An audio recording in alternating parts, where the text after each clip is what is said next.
McFarlane Toys DC Multiverse figure review, and this week I'll be reviewing the Riddler in his classic costume.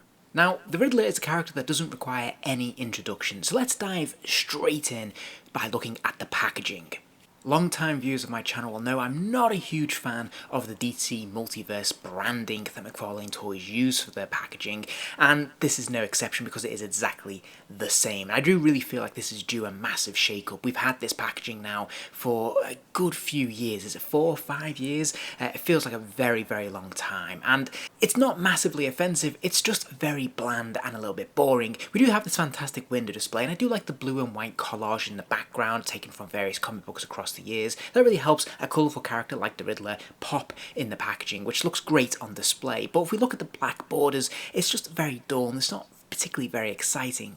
The worst offender is when we look at the side panel where we just have the name of the character, and it's quite a chunky side panel this, and it just feels like a tremendous waste of space when a nice image of the character taken from comic book art, even an image of the figure itself, would have been much more preferable, especially for those who want to collect our action figures in their boxes on the shelf side by side. Things are massively improved though when we look at the reverse of the packaging. We do have this fantastic image which is taken directly from a famous comic book cover featuring the Riddler, and this looks really good. This looks really displayable. There's not an awful lot of text blocking out the image at all, and this just looks really colourful and bright and much more presentable. So the first thing to notice is that appropriately enough, this figure is really bright and colourful, and it's definitely a hallmark of classic comics, and it's really refreshing to see this in action figure form when a lot of the more recent, more modern action figures based on more modern appearances of characters tend to be a lot more dark or muted in their costumes. Of course, this is a brand new head sculpt, and at first I wasn't entirely convinced it was accurate to the source material. At the end of the day, the image we see on the back of the box is this version of the Riddler taken from this particular cover of Batman, and his hair, as you can see, has much more of a widow's peak. It's much flatter and closer and combed back across his head. However, later issues would feature more of a quiff, more free-flowing, longer hair, and I think this is really the version that this sculpt has been based on, and this works pretty well. I really do like the detailing around that smirk, that grin that he's got there showing his teeth. I think that looks really cool. It's definitely called the arrogance of the character, which I think works particularly well. It's also nice to see some paint apps actually running through the hair as well. It's not just a matte black, there's actually a bit of a blue wash running through that to give it a bit more depth and texture, which is fantastic to see. However, I'm a little bit more disappointed around the eye mask itself. This isn't sculpted in, this is just kind of painted on, and it looks a little bit sloppy when you look close up, so that's a little bit underwhelming. But otherwise, this head sculpt is very nicely done.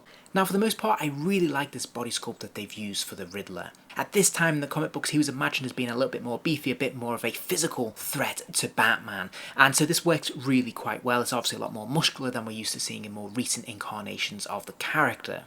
Now, I do like the question marks. They seem to have been well placed, they're nicely painted on. Likewise, I do like his belt there, the purple and the silver buckle being painted in, but it does feel a little flat and two-dimensional, and the reason for that is because the tunic is sculpted in that green plastic, and there are no paint apps, there's no washes running over this figure to add depth and texture. And whilst it makes the figure feel very bright, it also makes it feel slightly cheap as well. And one of the issues I have with this figure is where the neckline meets the top of his neck, because it's very apparent that the neck has been painted in over the green plastic rather than the other way around, so it looks a little bit unnatural. Now, I did want to point out that the top of his gauntlets are actually a separate piece that have been slid over the top of his forearm, which works pretty well. The only downside to this is the fact that McFarlane insists on using that unfortunate ball joint in the wrist, which can look a little unseemly, so it might be best to just slide this up to meet the hand a little bit more if you can.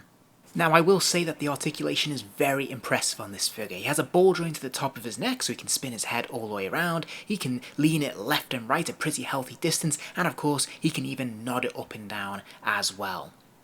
Then he has these ball joints in the shoulders, which of course allow the arms to lift up and out, but he also has this fantastic butterfly wing joint as well, allowing the arms to really reach forwards and backwards and create all sorts of different dynamic posing. I love this joint on figures and I'm really pleased to see it here. There is a complementary bicep swivel as well, a double joint at the elbow allowing that forearm to lean all the way back to his head, which is absolutely fantastic, and then there is that ball joint at the wrist allowing the hand to rotate all the way around and of course hinge forwards and backwards. There's not one, but two ball joints in the torso of this figure. One in the upper chest area, allowing the figure to move from side to side, lean left and right, and of course bend forwards and backwards. But there's also another one in the waist as well, allowing all the same movements and just really accentuating how far this figure can be posed, which is absolutely fantastic. There's ball joints in the hips, allowing the legs to kick out to the side. They'll also twist at the top of the thigh there as well. And of course the legs will kick forwards, they'll kick backwards, and there's a double joint at the knee, allowing that lower leg to kick all the way back as well, which is fantastic. Now sadly there is no boot cut, but there is a strange swivel kind of joint at the top of the ankle, followed by a pivot and hinge in the ankle, allowing that foot to arch forwards and backwards, side to side, and also there is this toe articulation as well. Now, I normally criticise McFarlane Toys for being quite light when it comes to accessories, but here they seem to have broke the mould a little bit and actually given us quite a few. Now, this takes the form mostly of an additional 3 pairs of hands, which might seem actually a little bit excessive, but this is actually really cool. This goes far beyond just your standard gripping or fist hands. We actually get some pointed hands and some slightly more stylised hands, which are actually really good.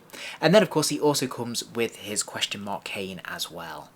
I have to say, I'm really pleased with these accessories. It's absolutely fantastic to have all these various different hands because it really captures the essence of the character. There's a real sense of the playfulness and the arrogance in these different pointed hands, and I think it works really well. Likewise, I'm really pleased to have his Riddler cane. Of course, that's sort of a no-brainer really, but it's great to see it and have it here, although again, it would have benefited from a paint wash here and there. It's a little bit of a shame that we didn't get more character-specific props that is used in the various comic books across the years, but I think what we've got here is pretty substantial and works quite well. So as a quick comparison, here he is standing next to a Batman figure from the same line, although obviously this is completely the wrong Batman to go with this version of the Riddler. This is the Flash Batman, it's the Batfleck Batman, as you can see, taken from the film. But what I do think is interesting here is you can see the real contrast in the colorization of these two figures, the two very different stylistic approaches, and you can see just how stark that contrast is. Okay then, so final thoughts for this figure. For me, I'm going to give this 4 stars because I'm actually tremendously impressed with it, and it surpassed my expectations, which is always a wonderful thing. Now, I think this figure is really bright and colourful. I really love the articulation. I think it's absolutely fantastic, and I really like the various different accessories that he comes with as well. Plus, it's really nice to have a classic Riddler in the 7-inch scale from McFarlane Toys. So this is all for the good. It's also nice to see some decent paint washes running through the hair as well, which is definitely much needed. My only real criticism of this figure is the fact that it doesn't have much of a paint wash running through the rest of the body, and this is a perennial problem with McFarlane Toys figures as a whole. But other than that, I have to say I'm really delighted with this figure, and I think he's an excellent one to add to your lineup if you're a fan of the classic version of these characters. If you enjoyed this video, please do give it a like, and remember to subscribe as there'll be plenty more videos soon.